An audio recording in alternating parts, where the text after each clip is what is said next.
ನಮಸ್ಕಾರ ಎಲ್ರಿಗೂ. ಇತ್ತೀಚೆಗೆ 2025ರ ಬೂಕರ್ ಪ್ರಶಸ್ತಿ ಕನ್ನಡತಿಗೆ ದೊರೆತಿರ್ತಕ್ಕಂಥದ್ದು. ನೀವು ಈ ಒಂದು ವಿಡಿಯೋದಲ್ಲಿ ನೋಡ್ತಾ ಇದ್ದೀರಿ.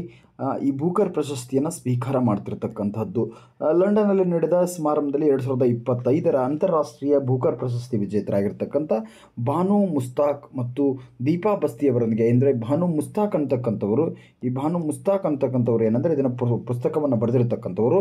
ಈ ದೀಪಾ ಬಸ್ತಿ ಅನ್ನೋರು ಟ್ರಾನ್ಸ್ಲೇಷನ್ ಮಾಡಿರ್ತಕ್ಕಂಥವ್ರಾಗಿರ್ತಕ್ಕಂಥದ್ದು.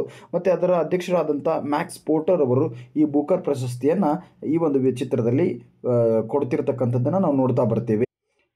ಈ ಒಂದು ಹಾರ್ಟ್ ಲ್ಯಾಂಪ್ ಅಂತ ಕೃತಿ ಇದೆಯಲ್ಲ, ಈ ಕೃತಿ 12 ಸಣ್ಣ ಕಥೆಗಳ ಸಂಗ್ರಹ ಆಗಿರ್ತಕ್ಕಂಥದ್ದು. ಹಾರ್ಟ್ ಲ್ಯಾಂಪ್ ದಕ್ಷಿಣ ಭಾರತದ ಪಿತೃಪ್ರಧಾನ ಕುಟುಂಬಗಳಲ್ಲಿ ಮಹಿಳೆ ಮತ್ತು ಹುಡುಗಿಯರು ಯಾವ ರೀತಿ ಬದುಕನ್ನು ಸಾಗಿಸ್ತಾರೆ ಅನ್ನೋದ್ರ ಕುರಿತಾಗಿದೆ. 1990 ಮತ್ತು 2023ರ ನಡುವೆ ಮೂಲತಃ ಕನ್ನಡ ಭಾಷೆಯಲ್ಲಿ ಪ್ರಕಟವಾದ ಭಾನು ಮುಸ್ತಾಕ್ ರವರ ಕುಟುಂಬ ಮತ್ತು ಸಮುದಾಯದ ಉದ್ವಿಗ್ನತೆಗೆ ಭಾವಚಿತ್ರಗಳು, ಮಹಿಳೆಯರು ಹಕ್ಕುಗಳು, ದಣಿದವರು ಪ್ರತಿಪಾದಿಸ್ತಕ್ಕಂಥ ಎಲ್ಲ ರೀತಿಯ ಜಾತಿ ಮತ್ತು ಧಾರ್ಮಿಕ ದಬ್ಬಾಳಿಕೆಯನ್ನು ಪ್ರತಿಭಟಿಸ್ತಕ್ಕಂಥ ಕೃತಿ ಇದಾಗಿರತಕ್ಕಂಥದ್ದು. ಮುಸ್ತಾಕ್ ಅವರ ಬರವಣಿಗೆ ಏಕಕಾಲದಲ್ಲಿ ಹಾಸ್ಯಮಯ, ಎದ್ದು ಕಾಣುವ, ಹೃದಯ ಸ್ಪರ್ಶಿ ಮತ್ತು ರೋಮಾಂಚನಕಾರಿಯಾಗಿರ್ತಕ್ಕಂಥದ್ದು. ಶ್ರೀಮಂತವಾಗಿ ಮಾತನಾಡುವ ಶೈಲಿಯಿಂದ ಮುಜುಗರದ ಭಾವನಾತ್ಮಕ ಎತ್ತರವನ್ನು ನಿರ್ಮಿಸುತ್ತದೆ. ಅವರ ಪಾತ್ರಗಳಲ್ಲಿ ಹೊಳೆಯುವ ಮಕ್ಕಳು, ಧೈರ್ಯಶಾಲಿ ಅಜ್ಜಿಯರು, ಬಹಳ ಮೌಲ್ವಿಗಳು, ದರೋಡೆಕೋರರು, ಸಹೋದರರು, ಹೀಗೆ ಎಲ್ಲವನ್ನು ಅದರಲ್ಲಿ ಸಂಪೂರ್ಣವಾಗಿ ಏನು ಮಾಡಿದ್ದಾರೆ, ಈ ಒಂದು ಕೃತಿಯಲ್ಲಿ ವಿಶ್ಲೇಷಣೆ ಮಾಡಿದ್ದಾರೆ.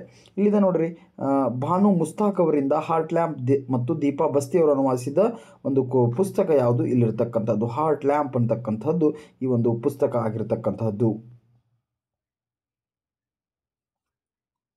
ಈ ಪ್ರಶಸ್ತಿಯನ್ನು ಪಡೆದುಕೊಂಡಿರ್ತಕ್ಕಂಥ ಭಾನು ಮುಸ್ತಾಕ್ ಮತ್ತು ದೀಪಾ ಬಸ್ತಿ ಯಾರು ಏನು ಅಂತ ನೋಡೋದಾದರೆ, ಇವರು ಕರ್ನಾಟಕದ ಮೂಲದವರು, ಕನ್ನಡದ ಹೆಮ್ಮೆಯ ಕವಿಯತ್ರಿಯರು ಅಂತ ಹೇಳಲಾಗ್ತದೆ.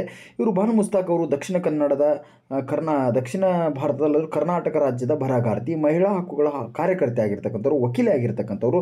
1970 ಮತ್ತು 80ರ ದಶಕದಲ್ಲೇ ನೈಋತ್ಯ ಭಾರತದ ಪ್ರಗತಿಪರ ಪ್ರತಿಭಟನಾ ಸಾಹಿತ್ಯ ವಲಯಗಳಲ್ಲಿ ಬರೆಯೋದಕ್ಕೆ ಪ್ರಾರಂಭ ಮಾಡ್ತಾರೆ. ಜಾತಿ ಮತ್ತು ವರ್ಗ ವ್ಯವಸ್ಥೆ ಒಳಗೆ ಟೀಕೆ ಮಾಡಿ ಬಂಡಾಯ ಸಾಹಿತ್ಯ ಚಳವಳಿ, ಪ್ರಭಾವಿ ದಲಿತ ಮತ್ತು ಮುಸ್ಲಿಂ ಸಾಹಿತ್ಯ ಬರಹಗಾರ್ತಿಯಾಗಿ ಅವರು ಮುಸ್ತಾಕ್ ಕೆಲವಾರು ಮಹಿಳಾ ಪ್ರತಿನಿಧಿಗಳಲ್ಲಿ ಅವರು ಕೂಡ ಪ್ರಮುಖರಾಗಿರ್ತಕ್ಕಂಥವರು.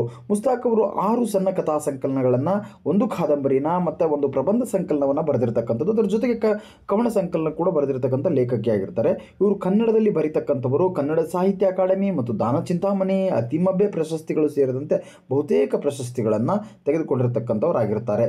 ಹಾರ್ಟ್ ಲ್ಯಾಂಪ್ ಅಂತಕ್ಕಂಥ ಪುಸ್ತಕ ಅವರ ಕೃತಿಯನ್ನು ಇಂಗ್ಲಿಷ್ಗೆ ಅನುವಾದಿಸಿದ ಮೊದಲ ಪುಸ್ತಕ ಆಗಿರತಕ್ಕಂಥದ್ದು.